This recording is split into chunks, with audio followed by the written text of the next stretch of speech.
শেখ হাসিনাকে mother of humanity আখ্যায়িত করে 2019 সালে একটি বিশেষ সংখ্যা প্রকাশ করেছিল নেদারল্যান্ডসের নামকরা ম্যাগাজিন ডিপ্লোম্যাট। তবে গত বছর বৈষম্য বিরোধী ছাত্র আন্দোলনে গুলি চালানোর নির্দেশ দেওয়ায় গণহত্যার অভিযোগে অভিযুক্ত হন তিনি, যার প্রভাব এখন পড়েছে তার নামের পাশে থাকা ডক্টরেট ডিগ্রির ওপরও।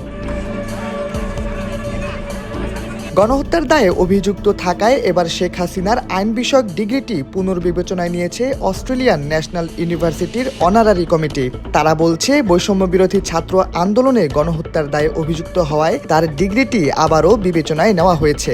সোমবার অস্ট্রেলিয়ার স্থানীয় সংবাদ মাধ্যম ক্যানবেরা টাইমসের একটি প্রতিবেদন থেকে বিষয়টি নিশ্চিত হওয়া গেছে।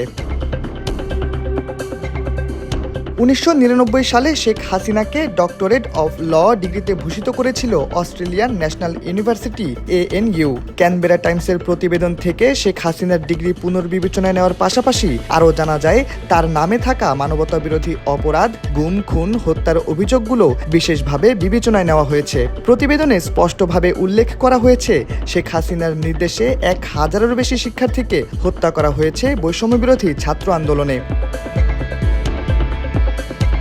শেখ হাসিনার ডিগ্রিটি পুনর্বিবেচনায় নিলেও তা বহাল থাকবে কিনা সে বিষয়ে এখনো কোনো সিদ্ধান্তে আসেনি অস্ট্রেলিয়ার ন্যাশনাল ইউনিভার্সিটির অনারারি কমিটি। এই প্রক্রিয়ার ব্যাপক পর্যালোচনা শেষ হওয়ার আগে কোনো সিদ্ধান্তে উপনীত হতে চায় না তারা। শেখ হাসিনার ডিগ্রিটি পুনর্বিবেচনায় আসার বিষয়টি এমন সময় এলো যখন তার নামের পাশে ঝুলছে গ্রেপ্তারি পরোয়ানা। রাজনৈতিক ক্ষমতা অপব্যবহারের অভিযোগে তার নামে গ্রেপ্তারি পরোয়ানা জারি করেছে দুদক। গত বছর অক্টোবরেও আন্তর্জাতিক অপরাধ ট্রাইব্যুনাল মানবতাবিরোধী অপরাধের অভিযোগে শেখ হাসিনার বিরুদ্ধে গ্রেপ্তারি পরোয়ানা জারি করে।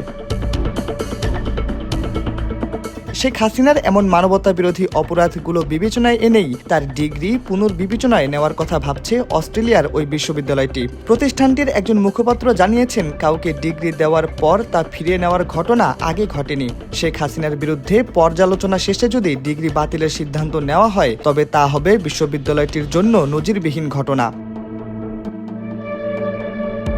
গত বছরের 5 আগস্ট ছাত্র জনতার আন্দোলনের মুখে শেখ হাসিনা ভারতে পালিয়ে যান এবং এখনও সেখানে অবস্থান করছেন। ভারত বাংলাদেশের মধ্যে বন্দি প্রত্যর্পণ চুক্তি থাকায় শেখ হাসিনাকে দেশে ফিরিয়ে আনতে বাংলাদেশ সরকার আনুষ্ঠানিকভাবে ভারতের কাছে আবেদনও জানিয়েছে। শাহরিয়ার আহমেদ, সময়ের আলো।